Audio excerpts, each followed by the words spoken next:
Why do investors buy negative yielding bonds, which means they're willing to pay the government to keep their money? The answer is pretty simple. It's because, first of all, these negative yields are the price of bonds is being set in Europe. So negative bond yields are coming to us from Europe.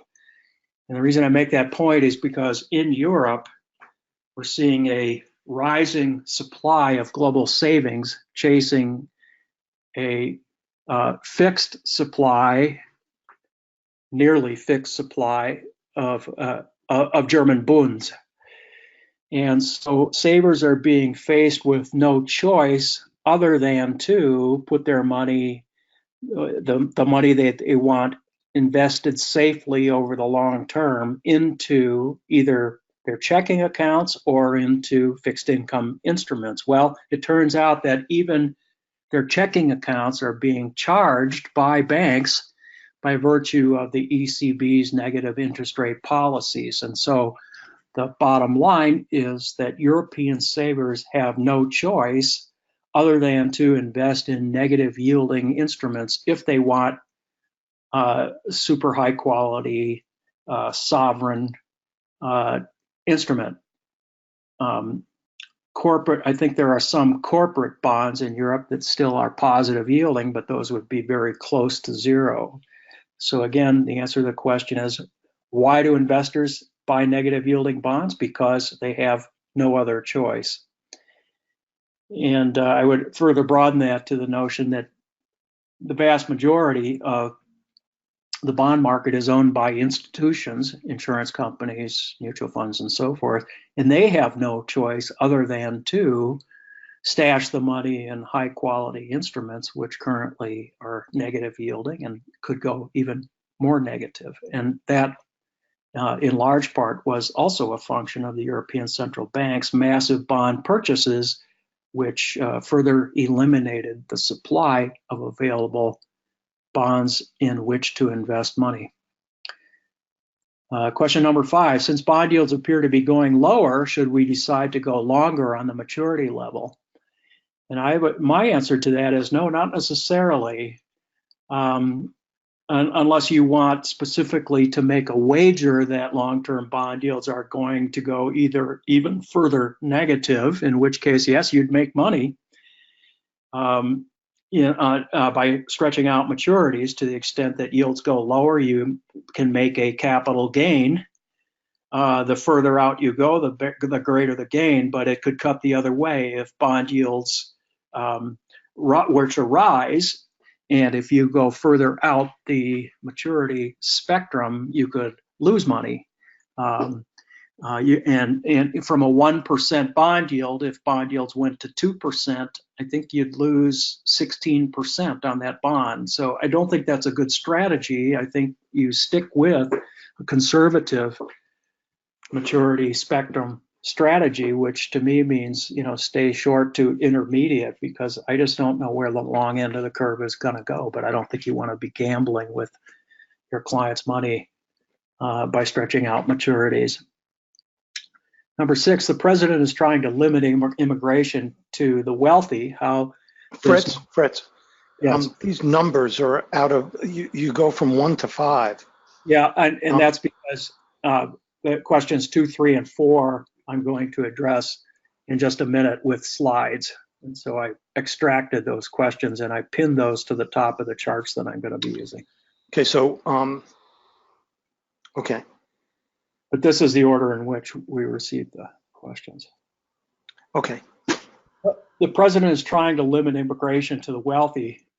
So how will this new policy limit the immigration growth? That's a great question. And I'm not probably qualified to answer that question, but my point in the presentation yesterday was to suggest that immigration becomes increasingly important as we look forward in the United States to the growth of our working age population, which is to say that the U.S. fertility rate has already slipped below 2%. In other words, our organic growth rate in the United States doesn't provide for population growth. So to achieve growth in the working population, as the Census Bureau is forecasting, means that we will be significantly reliant on additional immigration into this country. And to the extent that the policy changes, and that means less immigration into the United States, it would impact our growth in the working population. However, I haven't heard anybody talk about changes of that nature. Whether or not we will have wealthier immigrants or less wealthy immigrants, I don't know. That it's the aggregate numbers really that are important to the growth in the working population in the future in the United States. Question number 8, where will the jobs come from to employ the surge in the boomer echo workers? And the answer to that is the same place they've come from in previous decades and centuries. I think this question gets to the notion, well, when you have technological advancements, don't you put people out of work? Well, the simple answer to that is that here we are today at 3.7% record low unemployment rate. We have absorbed all of available workers in the U.S. economy. We're at max employment, and some people are worried about running out of available workers, even as our economy has evolved into a much more technologically advanced economy over time, even though we've introduced robotics into many manufacturing industries, even though we've gotten so much more productive with so many technological advancements and investments on the part of companies, we continue to add more jobs, which is to say that technological advancement and investment does nothing other than create whole new job categories over time. So I would say that the answer to the question is, the jobs will come as long as the U.S. government continues to employ policies that are favorable to companies continuing to invest and employ more workers. The demographic growth, number 10, are the demographic growth rates a result of increased immigration? I think I've already covered that. Yes, they are. Those Census Bureau forecasts that I presented in yesterday's webinar showing a recovery and a reacceleration in the working age population forecast for the United States, it very definitely does include an assumption of continued expanding, growing immigration. And as I said earlier, without immigration, you would probably have population and working age population stagnation here in the United States because, again, the fertility rate has now slumped below 2.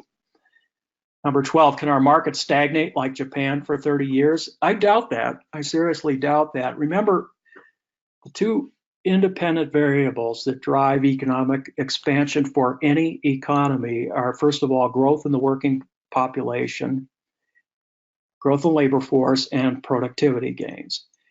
Now, Japan has been fighting declining working age population now for quite some time. So they have one huge strike against economic growth in Japan. So the other driver of economic growth for Japan has to be productivity gains.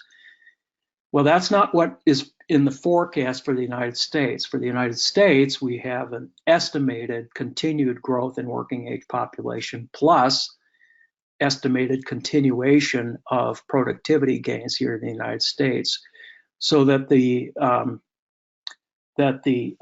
Congressional Budget Office's latest forecast for GDP growth looking out the next 10 years averages about 1.8, 1.9% looking out the next 10 years.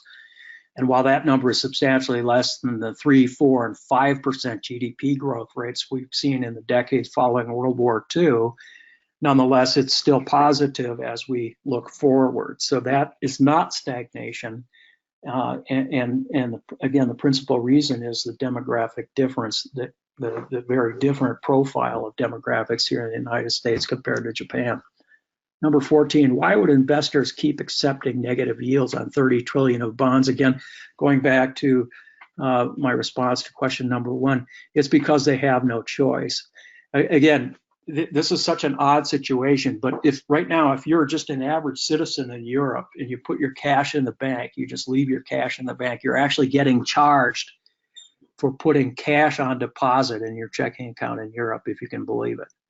So my point being, you have no choice but to accept that, and that again is a product of the European central banks driving short-term interest rates to below zero. And so then you say, well, geez, is this situation going to go even further negative? Maybe I should stretch out my maturity where into a bond where I'm getting a negative yield, but it could go even further negative. So maybe that's what I should do. And I don't want to buy stocks because those are risky. So this is the portion of my assets that I want to maintain at least close to stability. And I'm just going to have to accept a negative yield on a bond. And this should be really good for stocks, shouldn't it? Yeah, yes, it should, Andy. That's a really important point. That there, as people in our media referring to that phenomenon as TINA, T-I-N-A, there is no alternative to stocks. And there is some validity to that argument. And furthermore, if you just compare dividend yields, the dividend yield on the S&P 500 is about 1.9%, which is higher than the yield on a 10-year treasury. And in the S&P 500, you expect growth in the dividend over time. So yes, absolutely. The lower interest rates go, the more you tend to push money into stocks. But as I said yesterday, stocks are not overvalued. There is no bubble in the stock market. So I think the stock market looks increasingly attractive the lower interest rates go and stay. Number 15, what about working age population for Central and South American countries? I simply don't have those statistics. Frankly, I don't care too much about those statistics. Those are not investable countries, at least in my view. You look what just happened in Argentina, and look what's happened time and time again in Brazil. So, again, my answer to the question is I don't know what the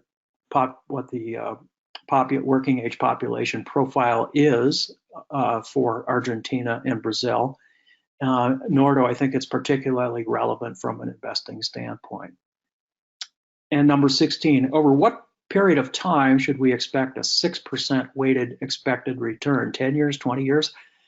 Well, I don't know the answer to that question. I would say for the time being, that would be my best assumption, my best guesstimation as to the expected portfolio return that we could be talking to clients about. But if bond yields continue to sink lower, then you'd probably have to revise that expectation lower. And I don't know how long bond yields are going to be, somewhere between 1% and 2%. I don't know if bond yields are going to head back to between 2% and 3%. And it's even possible that bond yields here in the United States go negative, although I kind of doubt that, but it's certainly not impossible. Now let's go to the next, the first question that I wanted to which I wanted to attach a slide. Question number 2 was, what's the ultimate side effect of all this easy money around the world? Well, let me first answer the question by saying, wait a second, what does it mean, all this easy money around the world? And the way I would address that concept is to look at what happened here in the United States with quantitative easing, backing up the clock to 2008, when quantitative easing was first introduced by the Federal Reserve by Chairman Bernanke. A lot of people were thinking, well, this is the Fed printing money. And in fact, that's the term people had been using. The Fed's printing money, as if to say the Fed is raining money out of a helicopter. They even called him Helicopter Ben. And that money would find its way into the real economy, stimulating inflation. And in fact, at the time, people were hyperventilating about inflation running out of control because the Fed is so-called printing money, and that's going to drive a dramatic devaluation of the US dollar because inflation was going to run out of control. And gold was going to skyrocket. And in fact, gold did respond briefly to that whole, but that whole notion was completely misplaced. It was a misreading of what the Fed was actually doing. So I'm going through this explanation because I don't agree with the notion that there's an ocean of easy money around the world. Yes, interest rates are record all-time low, but does that mean the money found its way into the economy, creating inflation? No, it didn't. And in fact, the evidence suggests that around the world, we're looking at much lower inflation than central banks would like to see, and inflation expectations, in fact, continue to decline. So this notion of easy money around the world it simply is misplaced, in my opinion. So the question is, what's the ultimate side effect? There is no side effect. If you're talking about inflation starting to rear up and run out of control, it didn't happen, and it's not going to happen.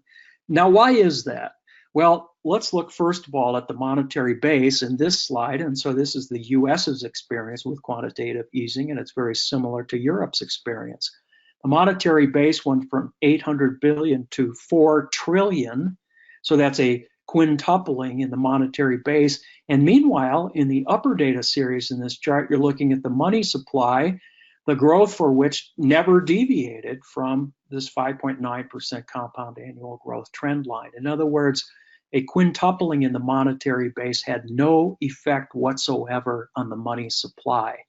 And it would be a rapid expansion in the money supply that could drive hyperinflation. Well, that simply didn't happen. The reason for this is that you created the conditions, the Fed created the conditions under which you could have had dramatic growth in the money supply, but you also need households and businesses to take down loans to add to the total stock of money, cash, checking, savings, and money market accounts in order to accomplish a dramatic increase in the money supply. And that did not happen because households and businesses simply did not have the demand. They had no reason to borrow and spend more money. They continued to borrow at a rate that made sense in order to grow their businesses and grow the economy at a pretty consistent rate. So again, the ultimate side effect was zilch from an inflation standpoint from all this so-called easy money around the world. Next. Is that consistent with the history of QE throughout the world? Yes, the same thing happened in Europe, yes. The same thing has happened in Europe. And so central banks today, European Central Bank now has said, we're going to restart quantitative easing because it did have no effect.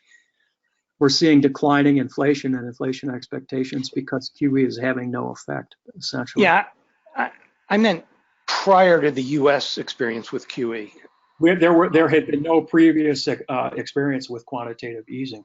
Well, not in any major economy, but in small economies, I think there may have been, right? But yeah, I don't know about that. Yeah. There was. I don't know. Yeah. Yeah, I don't know what the result was. And also on that, similarly, when you know how you have that chart of like 200 years of inflation or something, yes. And yes. U.S. inflation. If you look at European inflation, does it coincide with what was happening in the U.S.? I don't know, Andy. I've never seen a chart of Europe's inflation, and it would probably vary dramatically country by country. Before the European Central Bank and consolidation under one central bank, I think inflation would have been all over the place in various economies. For example, Italy always experienced high inflation, and they kept having to devalue the lira, whereas the situation was very different in England through all the decades and centuries. So inflation would have been country by country in Europe prior to the ECB. Question number 4 was, how do you time the 32-day 2% increase? And this is a reference to my comments on market volatility. And in this chart, what I was showing is the frequency of 2% moves on the S&P 500. It turns out to be a 2% move has occurred on average every 33 trading days.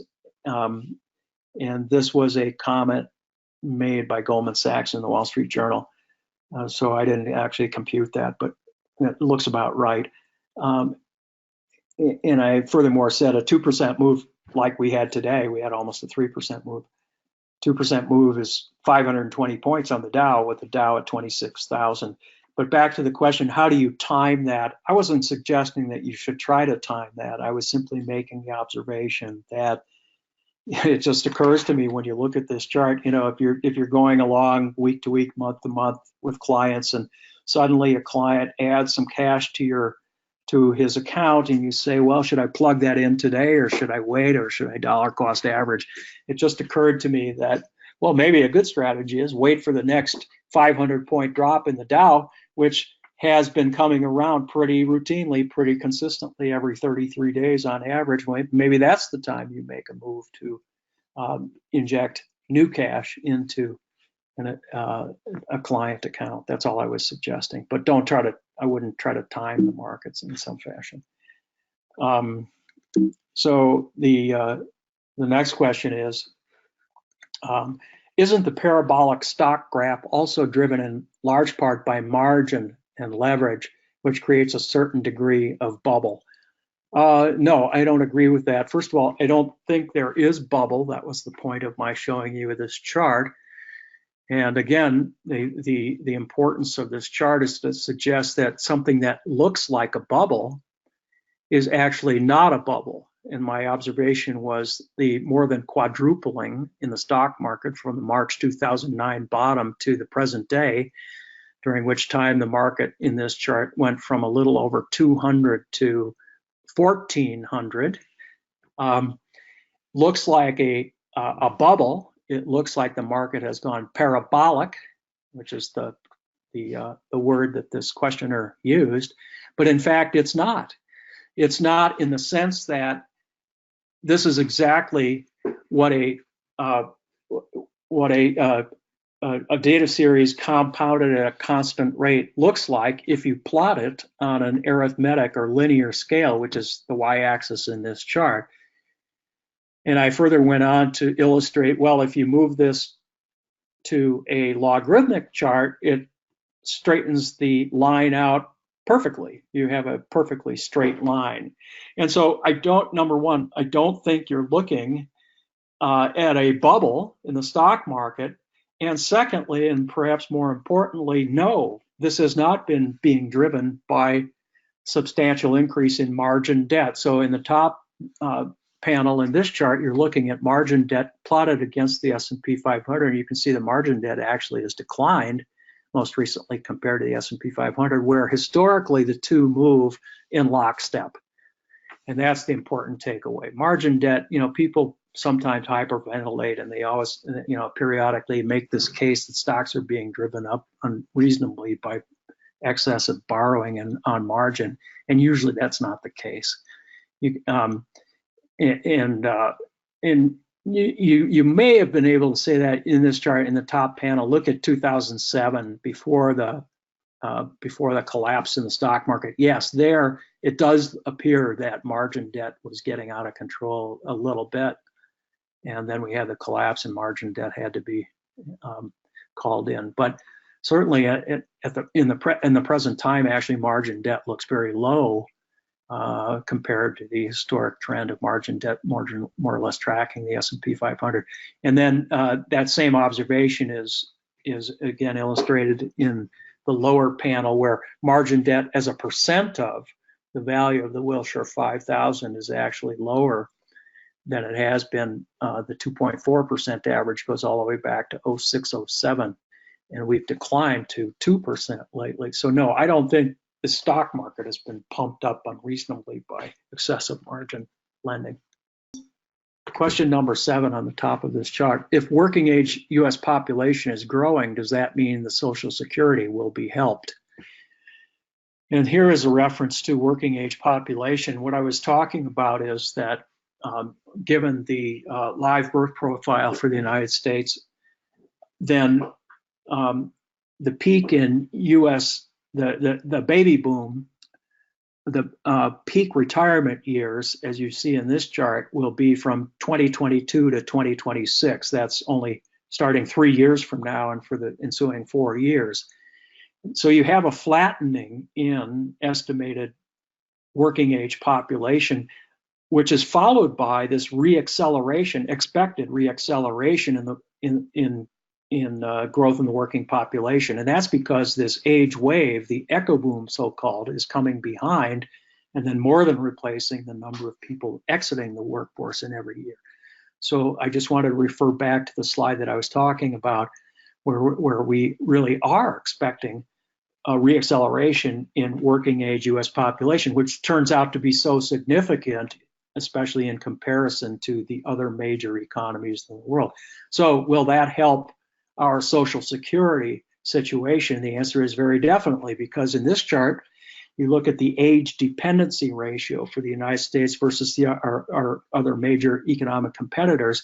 Age dependency is defined as non-working age population, in other words, retirees or those under working age and over working age as a percent. In other words, those who are dependent on workers as a percent of working age population. You can see that that number in Japan is currently, for example, way above the United States. In Europe, it's already above the United States. And those numbers for Japan and Europe continue to get lots worse over time, whereas the United States gets worse and then it flattens out. And this is because, again, our favorable demographic comparison to those countries.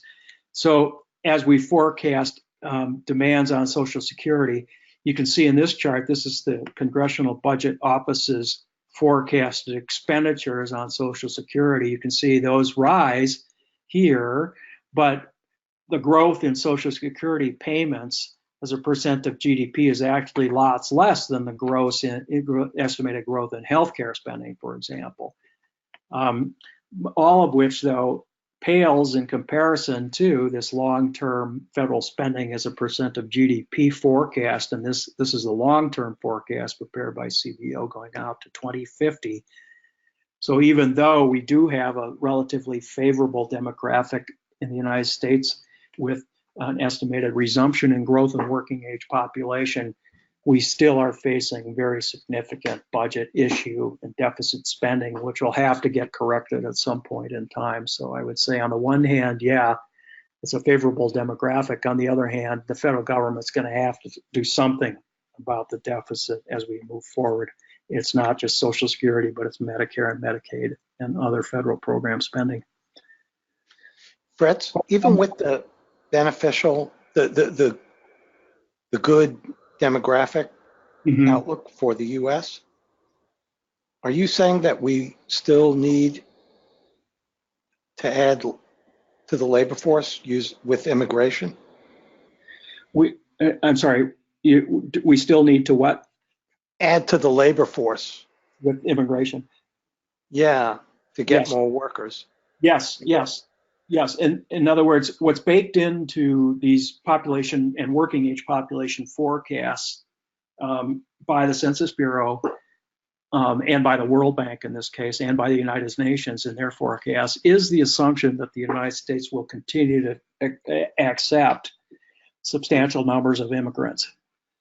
And that becomes increasingly important because what happened in the past, just in the past couple of years, unexpectedly, is that U.S. fertility rate dropped unexpectedly. So our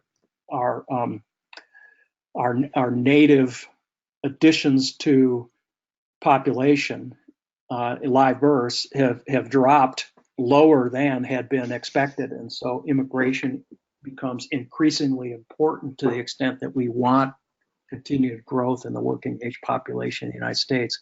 Another way of saying that is the only way you're going to get that is with increased numbers from immigration. So you're saying that, like, baked into the numbers is immigration trends of the past continuing? Yeah. And could it be that like you know how month after month we get these job growth numbers that continue to surprise, and is the immigration factor, could it be an answer as to what's causing that surprise in the ability to continue to add jobs and fill them without the unemployment rate rising? Well, the unemployment rate has been declining as the economy continues to absorb new workers and is adding new jobs at a rate faster than population growth. So to put numbers to that, we added 146,000 net new jobs, I think, last month. But the estimated number that you would have to add just to hold the unemployment rate steady is 90,000. So the economy continues to add new jobs at a rate faster than the rate that's suggested by population growth. And so that's a really favorable thing. Now going forward, then. But are those people filling those jobs that are unanticipated, that slacken the labor force? Are those immigrants? Illegal immigrants, perhaps? Well, some of them might be, but no, I don't think we would say that. I don't think that's necessarily the case. I don't know what percent are immigrants. I don't think there are any statistics on that. I mean, there probably are somewhere, but I don't know what they would be. But no, I don't think. In other words, is there an unusual surge in immigration that's adding to our labor force at present? No, I don't think that's the case. I think the flow of immigration has been pretty steady, actually. Okay. It's a point of interest to me because I just wonder if, you keep being surprised by the slack in the labor force, and I just wonder, you had these people like at this plant that was these illegal immigrants at the Coke plant.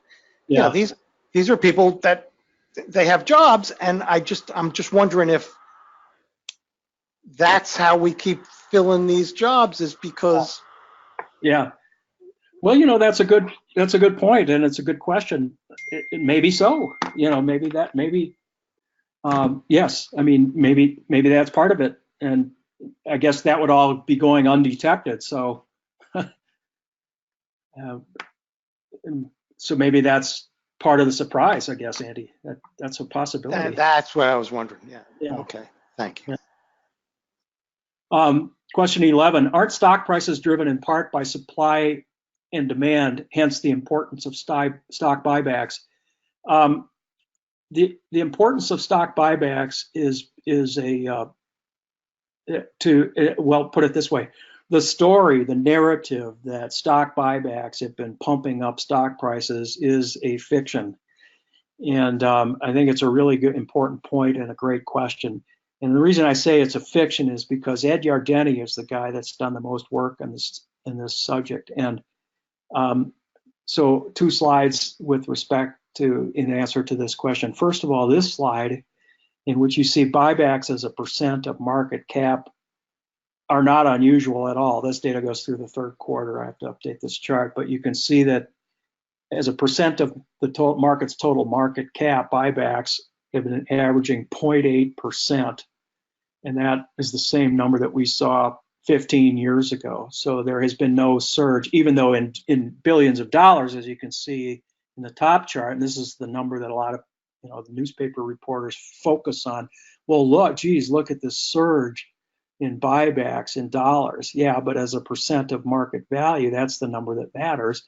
Is it really what's pumping up stock prices? The answer is no, I don't think so, because as a percent of the value of the market, it's remained pretty constant. But secondly, and more importantly, is this calculation.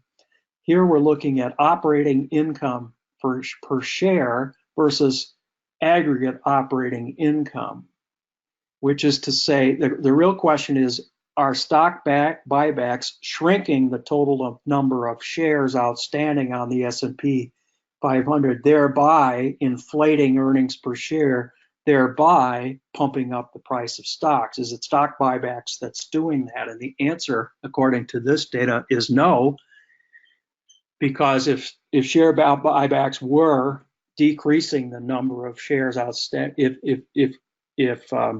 if that were the case, then share buybacks would be decreasing the total number of shares outstanding.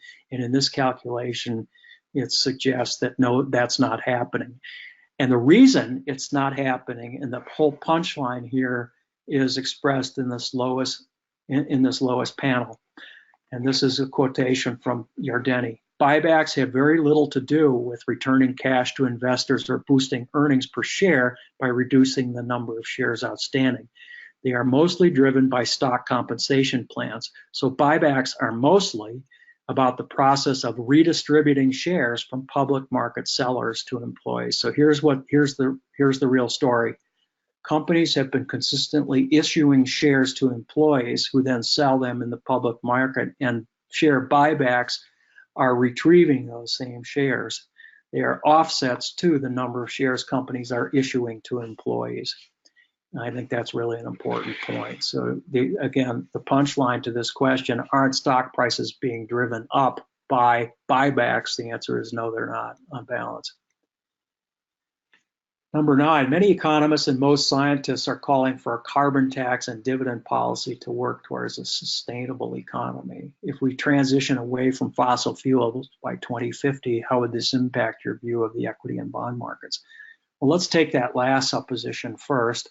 If we transition away from fossil fuels by 2050, what I showed yesterday is the EIA's, the U.S. Energy Department's latest set of forecasts in this regard. And the United States is by no means going to be capable of transitioning away from hydrocarbons. That's just a pipe dream, at least according to the EIA. Again, this is not my opinion. What Energy Information Agency is saying is, oh yeah, we will have very significant growth in renewables here in the green line in this data series from the present on this scale, 7 to 13, a doubling, let's say, in total contribution from renewables. But that will still pale by comparison to our consumption of natural gas and oil. And so the conclusion here is there's just no way on earth that we can replace hydrocarbons in the total mix of energy input for the U.S. economy. It's just impossible. So I think that, and actually that's one of the points I was trying to get at yesterday, because you have this impression from reading the media and so forth that we're just going to have this dramatic expansion of renewables, and pretty soon we'll be a hydrocarbon-free, no carbon footprint economy. That's just not even remotely possible. Yes, we will have this dramatic expansion in renewables continuing, but our dependence on hydrocarbons isn't going away anytime soon. And in fact, you're going to see this continued growth in our total consumption of hydrocarbons over time, notwithstanding a huge increase in the contribution from renewables. What was the other part of that question, Akins? If we transition away, how would this impact your view of the equity and bond markets? Well, I don't, this whole topic doesn't have, especially, first of all, we're talking about a projection out to 2050. And I think projections beyond a year with respect to just about any subject are suspect.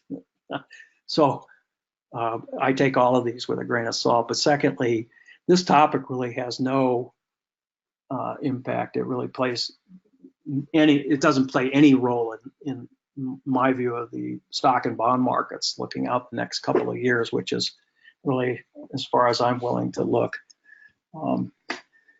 And I guess with respect to investing specifically, one of the points I was trying to make yesterday is that I think probably, continued investment in oil and gas, particularly a sector that's really looking dirt cheap today, especially if you look at MLPs, probably is a good idea, because again, there's the perception is that this industry is going away. Well, it's not. It's not going away. It's not going anywhere. In fact, it'll continue to expand. I think, over the next number of decades. And so from an investment standpoint, I think probably there's some attractive opportunities in the energy sector, broadly speaking. 13, please define inversion. Is it a 3-month T-bill and 10-year comparison? Well, I was using, in my presentation, in my slides, actually, I'm using 2 different versions of yield curve inversion.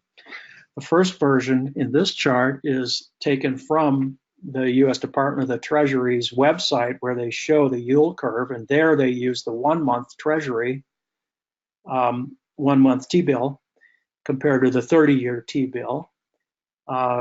So it's not a 3-month, it's a 1-month versus 30-year. But in this chart, I use the 10-year and the Fed funds target rate. And the reason I do that is because that's the version of the yield curve that's actually incorporated in the index of leading economic indicators. One of the 10 indexes used in the LEI is actually the 10-year versus Fed funds. And so that, I think, is the most traditional. Well, I don't know if that's accurate, but anyway, it's the version of the yield curve that's used in the LEI, so that's why I present that here. And that's it. Those are all the questions.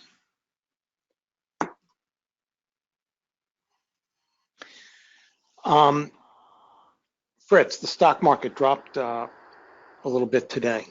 Is there anything you want to say specifically to address what occurred today?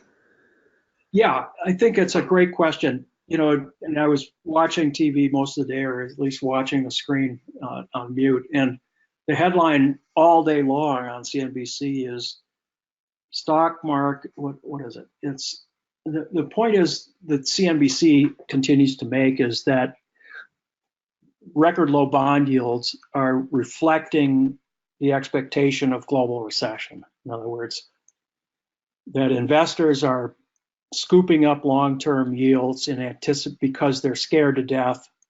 They want to move out of stocks and they want to move into safe sovereign debt securities. And so not only in Europe, but here in the United States, investors are flocking to the safety of treasuries because they expect global recession. That may be true in part, but I think what's lost in that is, wait a second, actually government debt, again, is being priced in Europe.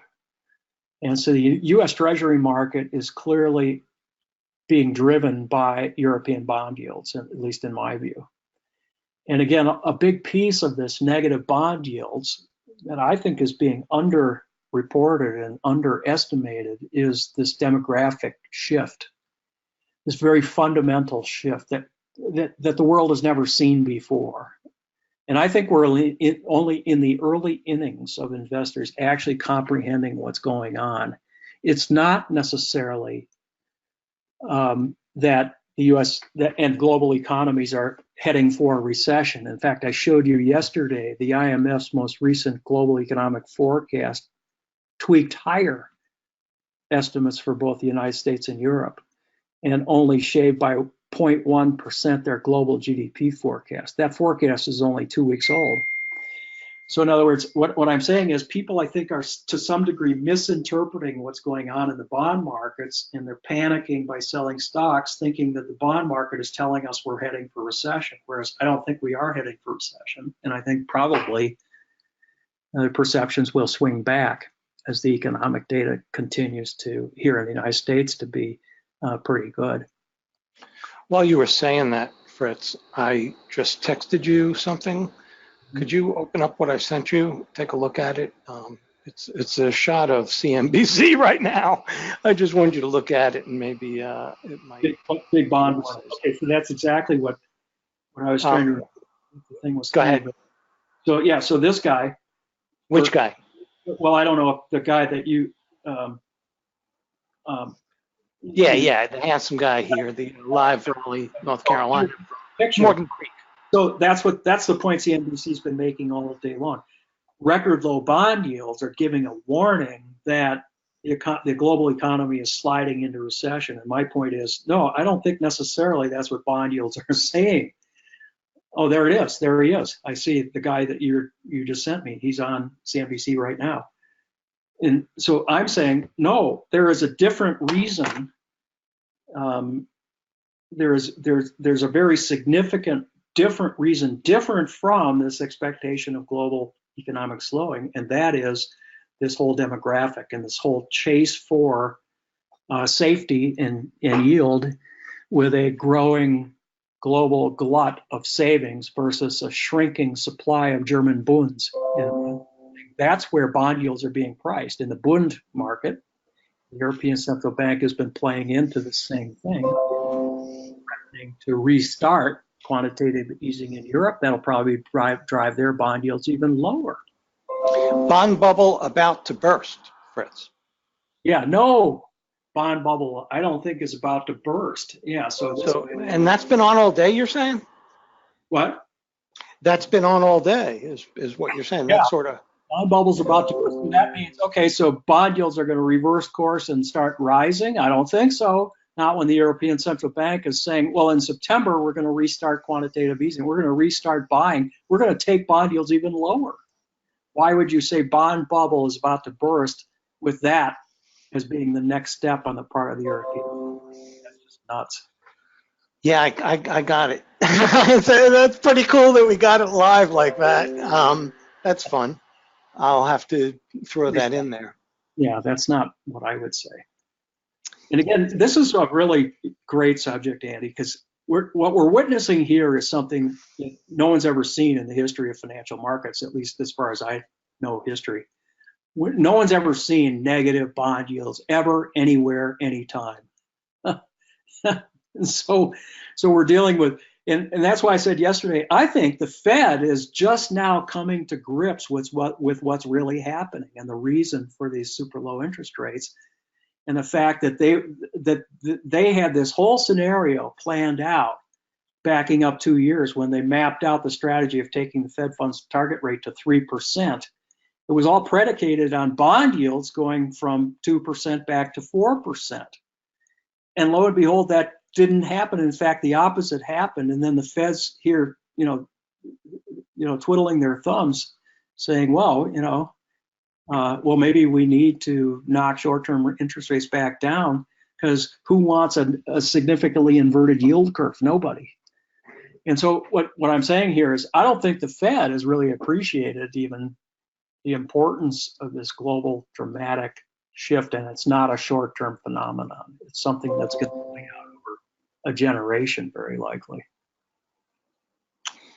Yeah, what's interesting, I'm gonna shut off the recording, okay?